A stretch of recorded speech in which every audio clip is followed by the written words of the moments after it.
방송에서 노래 경연대회를 시청한 적이 있습니다.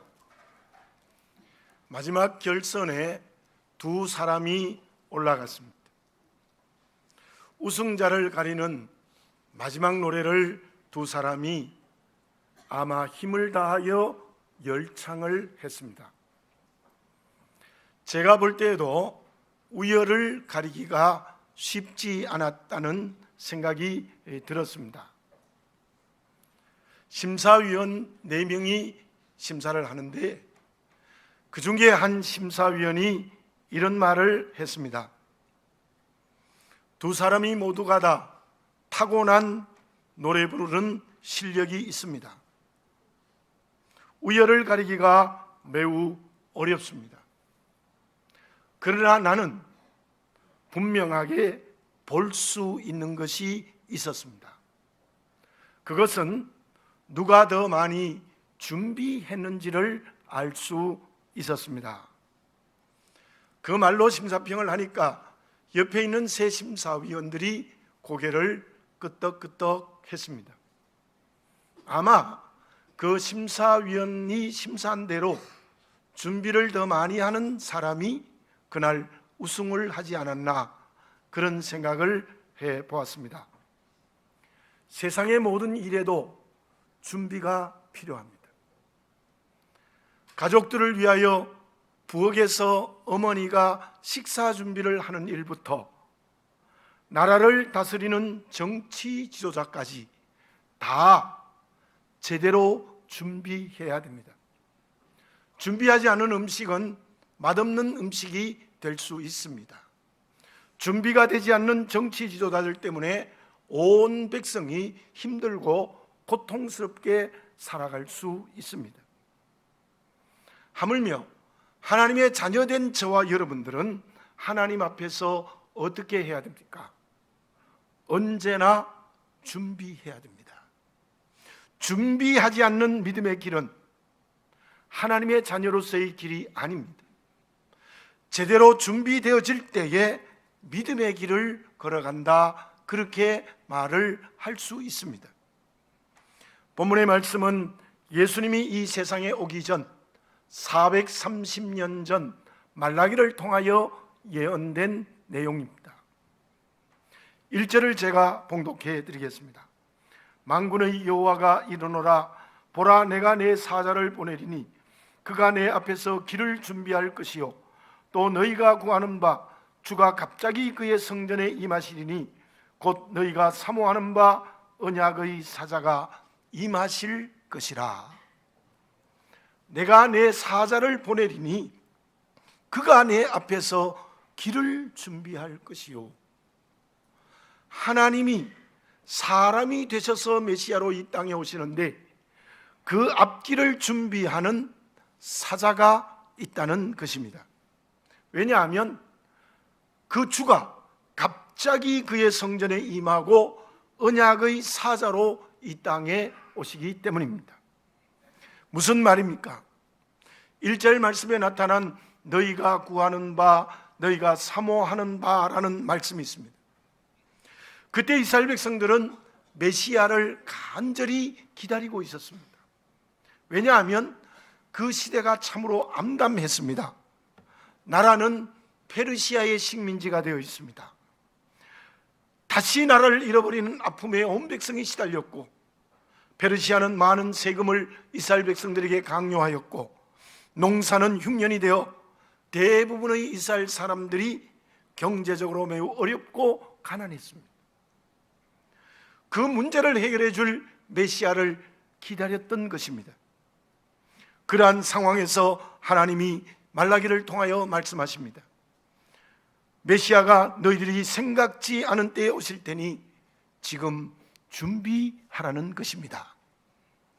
본문의 말씀에 기록된 말라기의 예언의 말씀이 430년 후에 이루어졌습니다. 메시아이신 예수님이 이 땅에 오셨습니다. 그때 역시 이스라엘 나라는 매우 혼란의 상황이었습니다. 로마의 식민지였습니다. 경제적으로 매우 가난했습니다. 종교 지도자들은 모두가 다 재구실을 하지 못했습니다. 그때 예수님이 메시아로 이 땅에 오셨습니다. 그 예수님을 준비하는 한 사람이 있습니다. 제가 판단할 때에도 일반 백성들은 경제적, 정치적 메시아를 기다리고 있었지만 제대로 준비가 안 되었고, 이 종교 지도자들은 메시아를 기다리는 준비를 전혀 하지 않았습니다. 어쩌면 본문의 말씀에 기록된 메시아의 오시는 길을 준비하는 한 사람이 있었습니다. 그 사람은 바로 본문의 말씀에서 내 사자라고 말씀하고 있는 세례 요한입니다. 마가복음 1장 7절에서 이렇게 말씀하고 있습니다. 그가 전파하여 이르되 나보다 능력 많으신 이가 내 뒤에 오시나니 나는 굽혀 그의 신발끈을 풀기도 감당하지 못하겠노라. 메시아이신 예수님 오심을 준비하는 사람은 세례 요한이었습니다. 그 사람은 어떤 사람이었습니까? 주님 앞에서 종이 되기도 어려운 사람이라는 겸손한 사람이었습니다. 이 신발을 푸는 것은 종이 주인의 신발의 끈을 풀어주고 묶어주고 신겨주고 벗겨주고 하는 일을 하는 겁니다. 그러니 이 예수님의 오시는 길을 준비한 세례 요한은 예수님의 신발끈을 풀기에도 내가 도저히 감당하지 못하겠습니다라는 고백을 했다는 거예요. 주님 앞에 종이 되기도 어려운 참으로 겸손한 사람이 세례 요한이었습니다. 대림절 둘째 주일 예배를 드리고 있습니다. 이 대림절은 주님의 오심을 기다리는 절기입니다. 가깝게는 주의 성탄을 기다리는 것이고, 더 중요한 것은 예수님의 재림을 기다리는 절기입니다. 어떻게 하면 원래 아기 예수님이 이 세상에 탄생한 것을 맞이할 때 기쁜 성탄절이 될 수 있겠습니까? 어떻게 하면 주님의 재림 때 영광의 자리에 앉을 수 있는 그리스도인이 될 수 있겠습니까? 그것은 세례 요한처럼 준비해야 됩니다. 한 번 준비하는 것이 아니라 매순 준비해야 됩니다. 하루로 끝나는 것이 아니라 항상 언제나 준비해야 됩니다. 어떻게 준비해야 됩니까? 오늘의 세례 요한이 되어야 합니다. 그것은 주님의 종이 되는 겸손입니다. 주님의 신발끈을 풀기에도 감당하지 못하겠습니다라는 겸손이 있을 때에 우리는 예수님의 오심을 준비하는 그리스도인이 될 수 있습니다. 베드로전서 5장 6절에 이렇게 말씀하고 있습니다.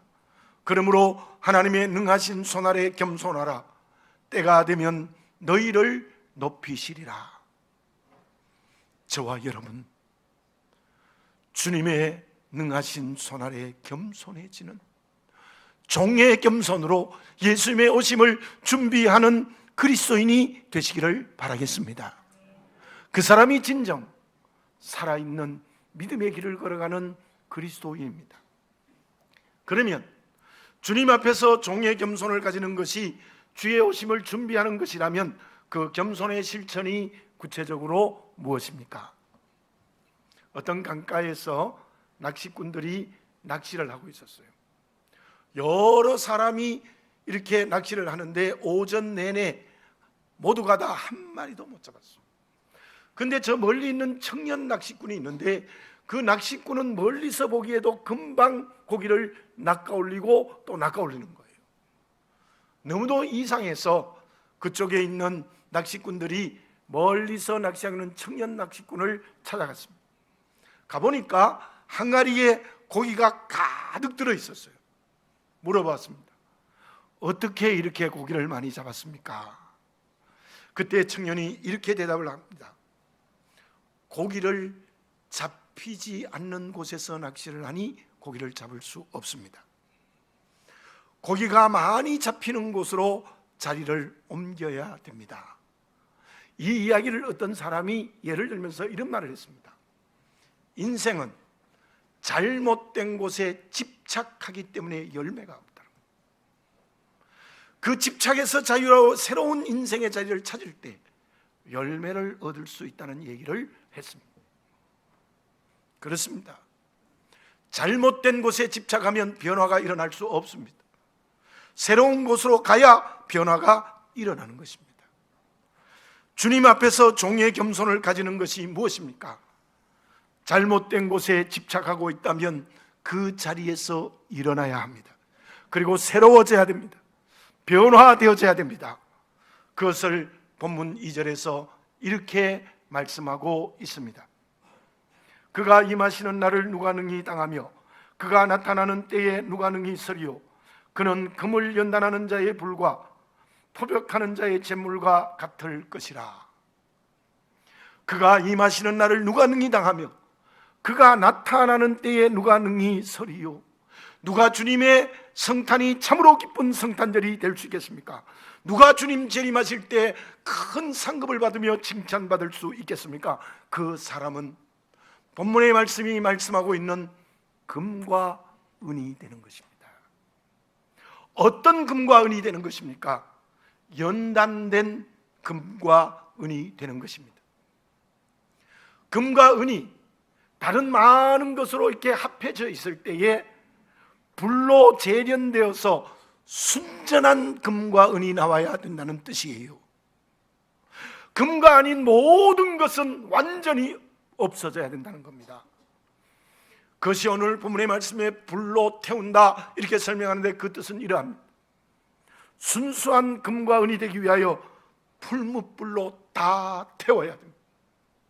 또 잿물로 표백해야 된다는 말은 잿물로 금과 은이 아닌 모든 것을 깨끗이 씻어버려야 된다는 거예요.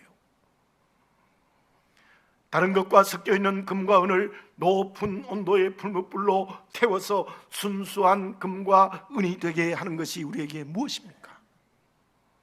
사도행전 2장 3절에 이러한 말씀이 있습니다. 마가의 다락방에서 120명이 합심하여 기도할 때 성령이 임재하여 예루살렘 교회가 탄생되는데 그 성령을 이렇게 설명하고 있습니다. 마치 불의 혀같이 갈라지는 것이 그들에게 보여 각 사람 위에 하나씩 임하여 있더니, 본문의 말씀의 불은 분명히 성령의 불로 해석할 수 있습니다. 주님의 오심을 준비하는 종의 겸손이 무엇입니까? 성령의 불로 태워야 합니다. 성령의 불로 태워야 합니다. 우리에게 아직까지도 하나님의 자녀가 되지 못하는 많은 것이 붙어 있습니다. 그 모든 것을 성령의 불로 태워서 순수한 금과 은이 되는 그리스도인이 되어져야 된다는 것입니다. 특별히 오늘 본문의 맥락에서 볼 때 그것이 무엇입니까? 이스라엘 백성들은 아직까지도 온갖 우상을 섬기고 있습니다. 오직 하나님만이 주인이 아닙니다. 그것을 버리지 못하고 있습니다. 메시아가 곧 오실 터이니 너희들은 하나님이 주인 되지 않는 모든 우상을 성령의 불로 태워라, 없애라. 그것이 본문이 말씀하고 있는 하나님의 명령입니다. 나는 어떻습니까? 정말 하나님만이 주인입니까? 하나님도 주인, 나도 주인. 하나님도 주인, 물질도 주인. 하나님도 주인, 지위도 주인. 하나님의 주인, 자녀도 주인. 여러분, 죄송한 말씀을 제가 하나 드리겠습니다. 제가 들은 얘기입니다. 목동에 있는 자녀들은 하나님을 믿는 것이 아니라 엄마를 믿는 엄마 교회에 매여 있다. 엄마의 책임입니다. 자녀가 무슨 신입니까?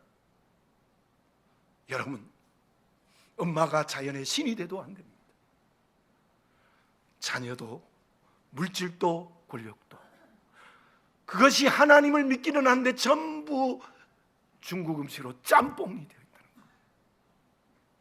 저와 여러분, 주의 오심을 종의 겸손으로 준비하는 것이 무엇이냐?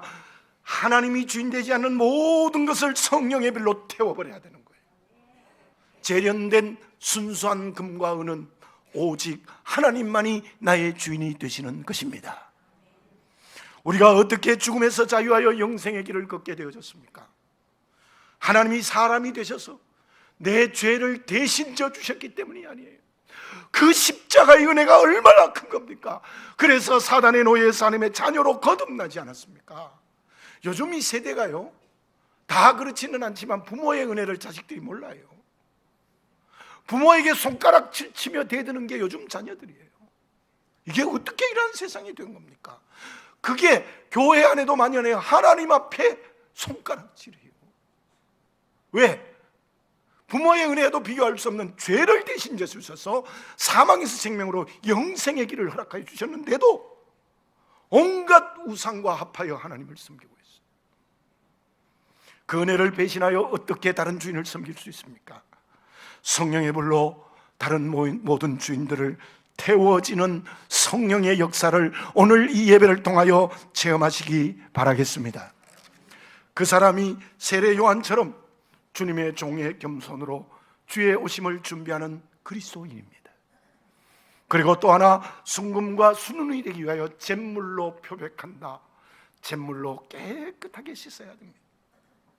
그렇게 깨끗하게 씻는 것이 주의 오심을 준비하는 사람입니다. 그 사람이 세례 요한처럼 주님 앞에서 종의 겸손으로 사는 사람입니다. 잿물로 표백한다는 뜻이 무엇입니까? 로마서 13장 12절에 이러한 말씀이 있습니다. 밤이 깊고 낮이 가까웠으니 그러므로 우리가 어둠의 일을 벗고 빛의 갑옷을 입자. 여러분들 저를 한번 따라서 해봅시다. 우리가 어둠의 일을 벗고 빛의 갑옷을 입자. 아멘입니다. 그 말씀에서 어둠의 일을 벗는 것은 오늘 본문의 말씀에서 잿물로 깨끗이 씻는 것과 같습니다. 그것이 구체적으로 무엇입니까? 5절을 봉독해야 됩니다. 내가 심판하러 너희에게 임할 것이라. 점치는 자에게와 간음하는 자에게와 거짓 맹세하는 자에게와 품꾼을 삭게 대하여 억울하게 하며 과부와 고아를 압제하며 나그네를 억울하게 하며 나를 경외하지 아니하는 자들에게 속기 증언하리라. 만군의 여호와가 말하였느니라. 점치는 자입니다. 영적으로 잘못된 거예요. 영적으로 잘못됐어요. 간음하는 자입니다. 어떻게 된 우리나라가 간음의 죄가 아니라고 결정했어요. 기가 막히는 겁니다. 여러분, 우리는 그리스도인입니다. 10계명의 7번째 반드시 간음하지 말라는 말씀이 있고, 그 간음하는 것은 도둑질하는 것보다 더 큰 죄예요. 쾌락을 따라가는 겁니다. 쾌락을 따라가는 거예요. 거짓 맹세하는 자입니다. 거짓된 길로 가는 자입니다. 품꾼의 삭을 억울하게 하며 과부와 고아를 압제하며 나그네를 억울하게 하는 자입니다. 세상에서 사회에서 불의를 행하는 자들입니다. 하나님을 두려워하지 않습니다.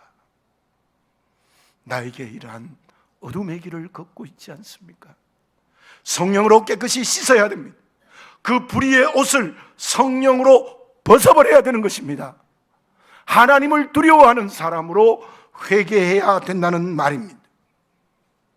그 사람이 주님의 오심을 준비하는 종의 겸손의 길을 회복하는 그리스도인입니다. 주의 오심을 종의 겸손으로 준비하는 세례 요한은 어떤 사람들입니까? 그 시대의 종교 지도자들은 하나님 주인 아닙니다. 바리새인, 사두개인, 서기관, 제사장 모두가 다 권력과 물질의 노예가 되었고 사회적 불의를 밥 먹듯 하고 있었던 것이 그 시대의 종교 지도자들입니다. 그러한 때에 세례 요한이 광야에 나왔습니다. 마태복음 3장 4절과 8절에 보면 그의 모습과 외치는 말씀이 있습니다. 낙타 털옷을 입고 가죽띠를 띠고 메뚜기와 석청을 먹었다 하는 그 외형의 모습은 세례 요한은 그 시대에 완전히 거룩해졌습니다.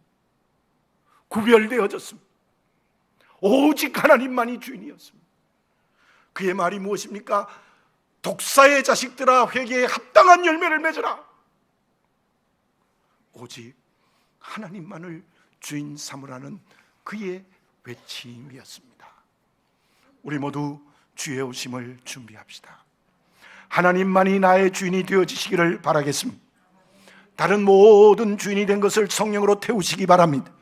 세속화의 자리에서 하나님의 자녀로 구별되시기 바랍니다. 거룩해지시기 바라겠습니다. 그렇게 세속화로 쾌락의 길을 걸어가는 모든 것을 잿물로 표백하고 깨끗이 씻으시기 바라겠습니다. 그 사람이 세례 요한처럼 종의 겸손으로 주의 오심을 준비하는 살아있는 그리스도인입니다. 그러면 성령으로 오직 하나님을 주인은 삼고 거룩해지면 적극적으로 해야 될 일이 있습니다. 그렇게 소극적으로 내가 변화되어졌으면 적극적으로 해야 될 일이 있습니다. 그것이 무엇입니까? 프리츠 크라이슬러라는 바이올린 연주자가 있습니다. 그 사람은 20세기 초에 세계에서 가장 유명한 연주자였습니다. 우리가 잘 아는 사랑의 기쁨, 사랑의 슬픔, 빈 기상곡 다 그의 작품입니다. 한 젊은 음악도 제자가 그 스승되는 크라이슬러에게 이렇게 물었습니다. 선생님의 연주를 들을 때마다 큰 감동을 얻습니다. 제가 어떻게 하면 선생님처럼 연주할 수 있겠습니까? 그때 크라이슬러는 이런 얘기를 합니다. 지금 내가 연주하는 것은 내 평생을 바친 열매이다. 나는 연주할 때마다 평생을 바친 것으로 연주한다. 당신이 좋은 연주자가 되기 위해서 당신의 전부를 연주에 바쳐야 한다. 그리고 그 연습에는 진심과 정성이 있어야 된다라는 말을 했습니다. 주님의 종의 겸손으로 주님의 오심을 준비하는 적극적으로 해야 될 일이 무엇입니까? 하나님이 주인 되시고 구별된 그리스도인이 되었다면 무엇을 해야 합니까? 그 대답이 본문에 있습니다. 3절 하반절을 봉독해 드립니다. 그들이 공의로운 제물을 나 여호와께 바칠 것이다. 4절을 봉독합니다. 그때 유다와 예루살렘의 봉헌물이 옛날과 고대와 같이 나 여호와께 기쁨이 되려니와. 그 말씀에서 옛날과 고대와 같이라는 뜻은 이러합니다. 모세 때 성막에서 하나님께 제사한 것이에요. 성막에서 모세 때에 이스라엘 백성들이 함께 제사할 때는 정말 전부 다 바치는 것이었어요. 진심으로 정성으로 바쳤습니다. 그리고 다윗 때 다윗이 하나님께 번제와 화목제를 힘을 다하여 드린 것입니다. 여러분들, 다윗이 하나님께 번제와 화목제를 어떻게 드렸습니까? 자기 전부를 드렸어요. 온 힘과 정성을 다했어요. 무슨 뜻입니까? 그대로 해석하면 하나님이 옳다 인정하시는 대로 제사를 드리라는 거예요. 그리고 그 제사의 힘과 정성을 다하여 예물을 드렸다는 것은 오늘 우리에게 무엇입니까? 로마서 12장 1절입니다. 그러므로 형제들아, 내가 하나님의 모든 자비하심으로 너희를 권하노니 너희 몸을 하나님이 기뻐하시는 거룩한 산 제물로 드리라. 이는 너희가 드릴 영적 예배니라. 이 말씀도 저를 따라서 해보겠습니다. 너희 몸을 하나님이 기뻐하시는 거룩한 산 제물로 드리라. 이는 너희가 드릴 영적 예배니라. 아멘. 오늘 우리에게 주시는 뜻은 두 가지입니다. 먼저 주일마다 드리는 이 예배가 나의 전부를 드리는 예배가 되어야 돼요. 힘과 정성을 다하는 예배입니다. 찬양, 온 혼신의 힘을 다하여 찬양해야 합니다. 기도, 하나님께 상달되도록 정성을 다해야 됩니다. 물질을 드릴 때 내 전부를 드린다는 마음으로 하나님께 드려야 됩니다. 예배가 형식이 되면 안 됩니다. 잘못된 습관이 되어도 안 됩니다. 우리가 언제나 예배를 시작할 때마다 말씀하는 요한복음 4장 24절이 어떤 말씀입니까? 하나님은 영이시니 예배하는 자가 영과 진리로 예배할지니라. 영과 진리로 예배한다는 것은 나의 전부를 드리는 겁니다. 힘과 정성을 다하는 것입니다. 그것이 주님의 오심을 준비하는 종의 겸손입니다. 그런데 제가 여러 번 말씀드립니다. 예배 보러 가자, 그런 말 하지 마세요. 예배를 구경하러 가는 겁니까? 예배는 드리러 가는 겁니다. 드리러 가되 내 전부가 드려지는 예배를 드려야 돼요. 그래야 엉터리 그리스도인이 안 되는 거예요. 우리 모두 주일 예배 드릴 때마다 내 전부가 드려지는 예배를 드리시기를 바라겠습니다. 그것이 예수님의 오심을 기다리는 종의 겸손의 적극적인 모습입니다. 또 하나 중요한 뜻이 있습니다. 그것은 삶의 예배입니다. 하루의 시간이 모두 하나님의 뜻대로 사용되어져야 됩니다. 이기적 욕심으로 사용하면 안 됩니다. 에베소 5장 16절에 이러한 말씀이 있습니다. 세월을 아끼라 때가 악하니라. 거기에 아낀다는 뜻은 구속한다, 구원한다는 뜻입니다. 세상은 사단의 지배를 받아 악해져 있습니다. 그러므로 세상에 살아갈 때 모든 시간을 하나님의 말씀대로 살아야 된다는 겁니다. 에베소 5장 16절의 원어의 내용을 그대로 설명드리면, 내가 이 세상에서 살아가는 시간을 주님의 십자가의 은혜로 구원하는 시간이 되어야 된다는 거예요. 십자가의 은혜로 구속하는 시간이 우리의 삶의 모든 시간이 되어야 된다는 의미입니다. 밤에 자기 전에 꼭 기도하십시오. 밤에 잠을 자는 시간에도 하나님이 나와 함께 해주십시오. 주님의 십자가의 은혜 구속의 은총이 잠 속에 있게 해주십시오. 그렇게 기도해야 됩니다. 여러분, 하나님은 일부를 원하시는 게 아닙니다. 어쩌면 99%를 원하는 게 아닙니다. 나의 전부를 원하십니다.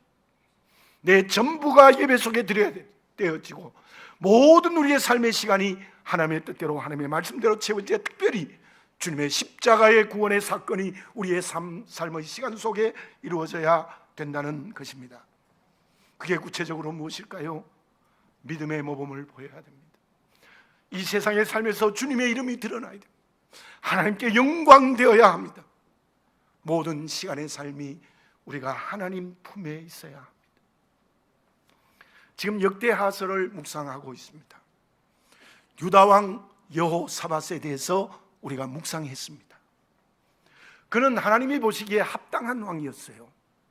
우상을 척결하고 나라를 든든하게 세우고 주변 나라들이 두려워하여 조공을 바치고 온 백성들의 경제적 문제를 해결하여 평안하게 살게 했습니다. 너무 잘했습니다. 역대하서 17장에 보면 여호사밧은 다윗의 길로 행하였다, 열심으로 전심으로 여호와의 길을 걸어갔다고 말씀하고 있습니다. 오늘날로 말하면 여호사밧은 하나님께 온전한 예배를 드리고 모든 통치를 말씀대로 했습니다. 그런데 그 여호사밧이 결정적 실수를 합니다. 그것은 북쪽 이스라엘과 군사적 동맹과 경제적 동맹을 맺은 것입니다. 군사적 동맹으로 길랏라못 즉 아람을 치다가 북쪽 이스라엘 왕 아합이 그 전쟁에서 죽었습니다. 대패배를 합니다. 다시 아합의 아들과 경제적 동맹을 했다가 배를 만들려고 큰 이득을 보려고 했다가 하나님의 심판으로 배를 깨뜨려 버렸습니다. 그리고 여호사밧은 그보다 더 큰 잘못을 합니다. 그것은 북쪽의 바알의 우상의 본거지로 나라를 만든 아합의 딸 아달랴를 며느리로 삼는 거예요. 기가 막히는 잘못을 합니다. 그로 인하여 아들 여호람 왕이, 즉 아달랴의 남편 여호람 왕이 온 나라를 우상의 복마전으로 만들어버려요.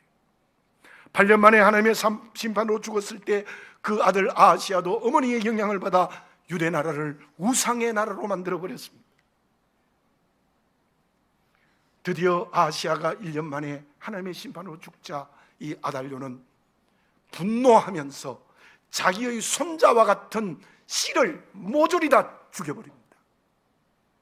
물론 요아스 왕은 이제 숨겨서 살아남았습니다.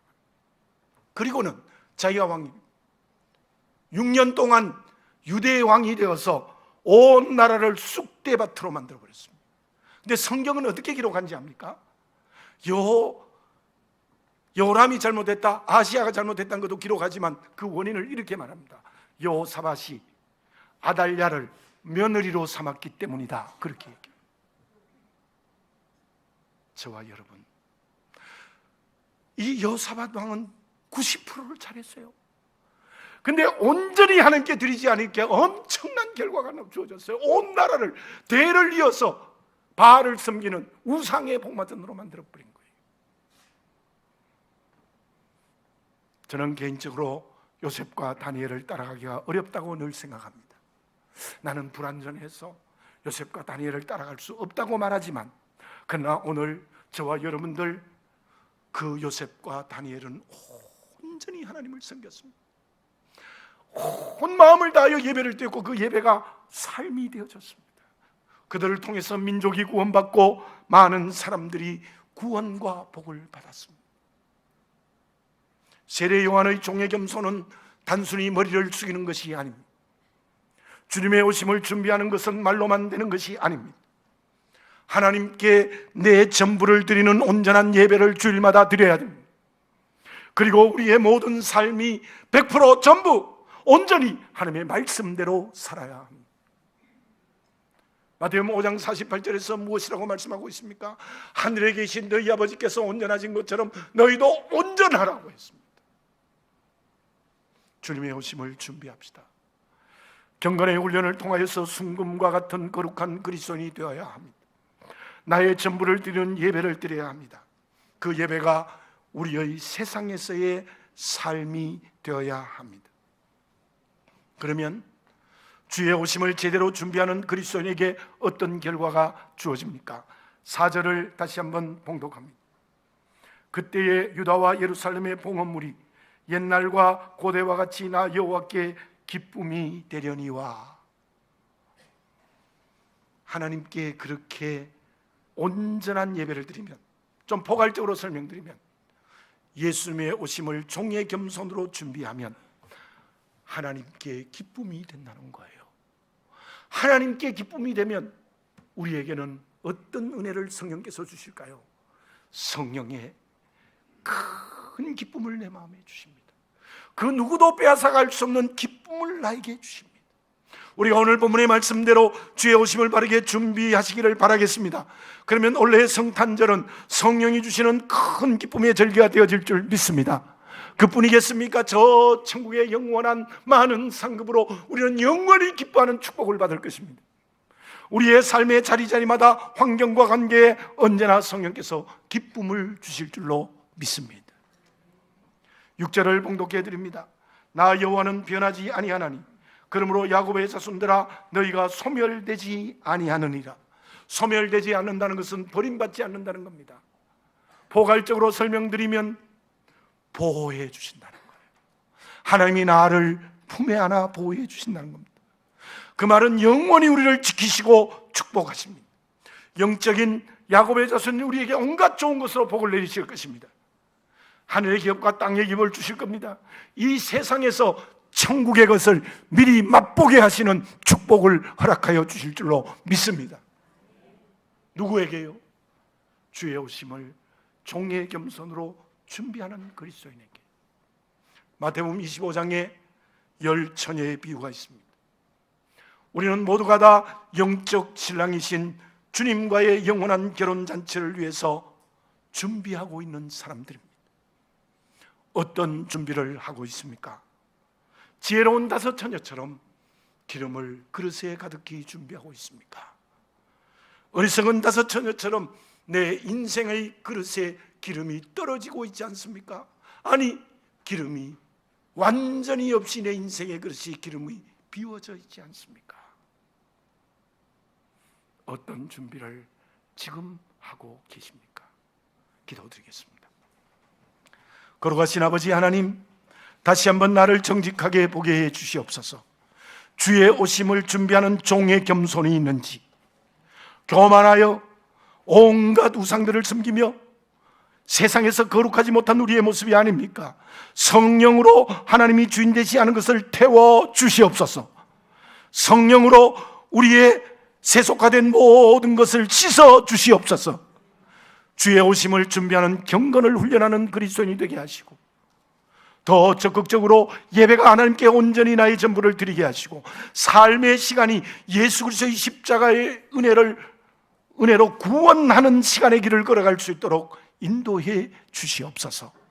우리 모두가 그렇게 주의 오심을 세례 요한처럼 종의 겸손으로 준비하여 성령께서 주시는 큰 기쁨을 선물로 받고 하늘과 땅의 기업으로 축복하시며 천국의 것을 미리 맛보게 하시는 은혜를 체험하게 하여 주시옵소서. 예수님의 이름으로 기도드립니다. 아멘.